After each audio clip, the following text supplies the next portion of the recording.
Hi, it's me JD and welcome back to my channel. In a previous video of mine, I mentioned that I am not going to be purchasing any more patterned paper because I like making my own custom backgrounds. Well, this video will be showcasing some tips on how to make stamped backgrounds using different techniques and different tricks. So I've got my dies ready, I've got all of my stamps ready, as well as some of my favorite inks ready. First, be sure to hit the subscribe button and we'll jump right into the first custom stamped background card.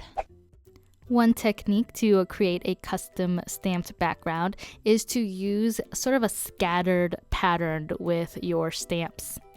This is one of the easiest ways to create a background with your stamps. It works great for all of those small individual images and icons because you can use those to help fill in your background. For this technique, I like to use individual acrylic blocks, and I have them all out ready to go so I can just ink and stamp, and it makes the process go by a lot quicker.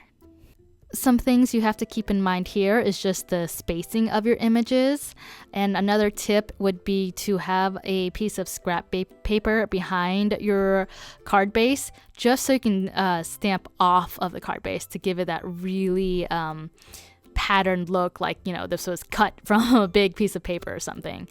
And then another thing you have to keep in mind is the color placement. So when doing a custom background, I like to use, all the pinks at once and all the oranges at once.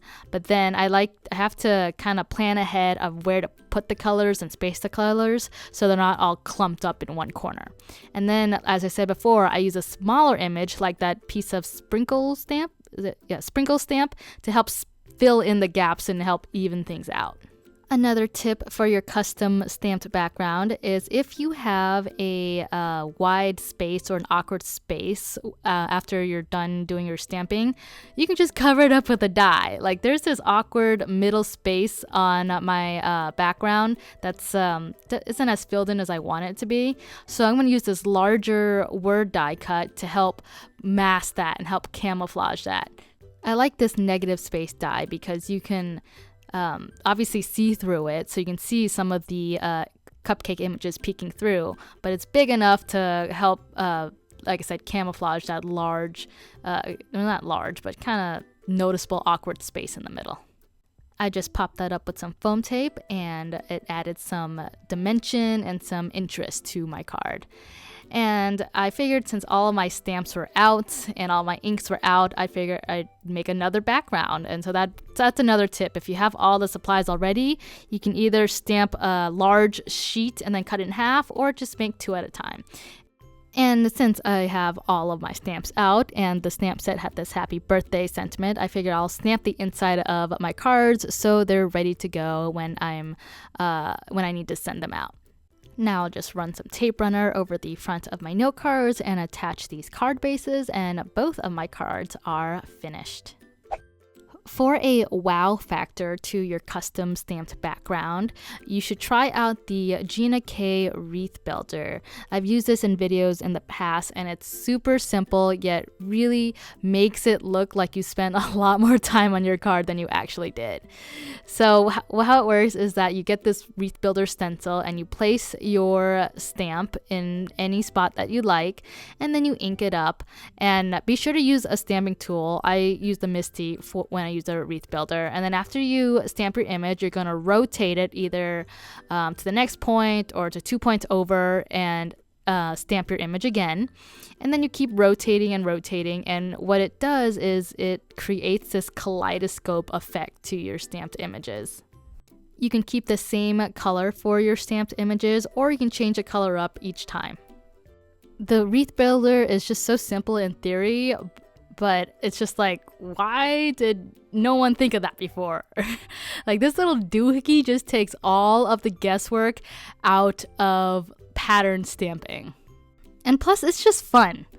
Like, if you're one of those that like repetition, that like routine, that are a little bit OCD, then stamping in this precise and repetitive manner might be entertaining for you, because I'm definitely not OCD.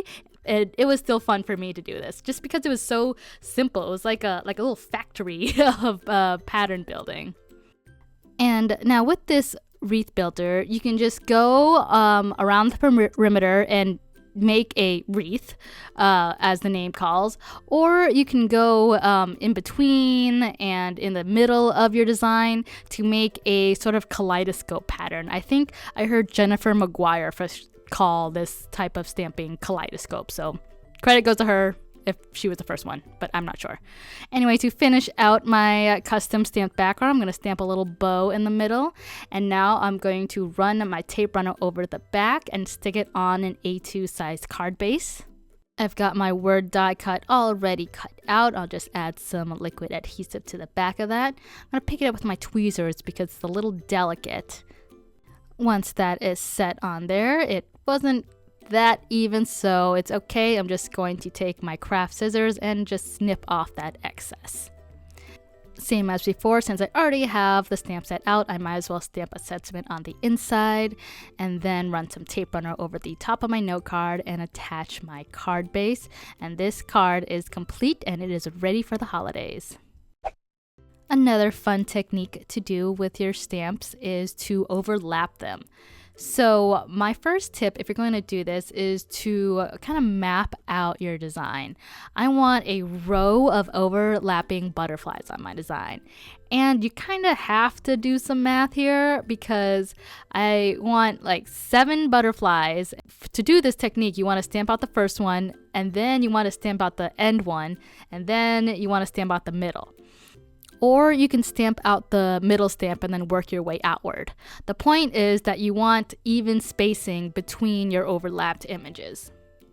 Another key to getting great looking overlapping stamped images is to use a really good ink. So you can tell, you can see a little bit at the top there, I'm using Catherine Pooler inks.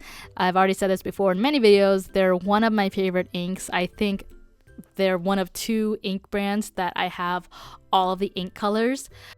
They just stamp so nice and crisp without much effort to them. You don't have to restamp them, and they don't stain your stamp as badly as some other inks. And just FYI, hashtag not sponsored, Catherine Pooler did not pay me to say that. I really felt that, I mean, I've been using her inks ever since they came out, and I've loved them for a long time now.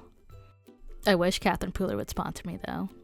Like, can you imagine the day if the card making industry ever like caught up to the beauty industry and all the card making bloggers and YouTubers are paid thousands of dollars to review products?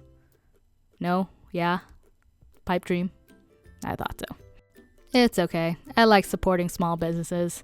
Since I'm a small business, I like, supporting the little guy. Anyway, to help finish out this card, you can see I stamped out the bodies of the butterflies. Now I'm just adding a little sliver of black cardstock to help ground this card. And I'm going to cut out the word die in black cardstock as well and stick that on there. Always use liquid adhesive with delicate die cuts just so you have some wiggle room to adjust them if you need to. Then I'll cut off the excess, and like before, I'll add some tape runner to my note card and attach my card base. And this card is all but finished. It is a very appropriate well wishes or sympathy card to have on hand. Another way to create a custom stamp backgrounds for your handmade cards is to do some linear stamping. And by linear stamping, I mean the opposite of scattered stamping. I mean, you take out the ruler, the pencil, and you start measuring for accuracy where exactly you want your stamped images to be. But I do have some tips and tricks to make this a little easier. So number 1, definitely get a T-ruler. Then you want to measure the height and width of your stamps and kind of eyeball where you want the placement to be. You can certainly draw a grid lightly in pencil, but I find that just drawing the horizontal line works fine for me.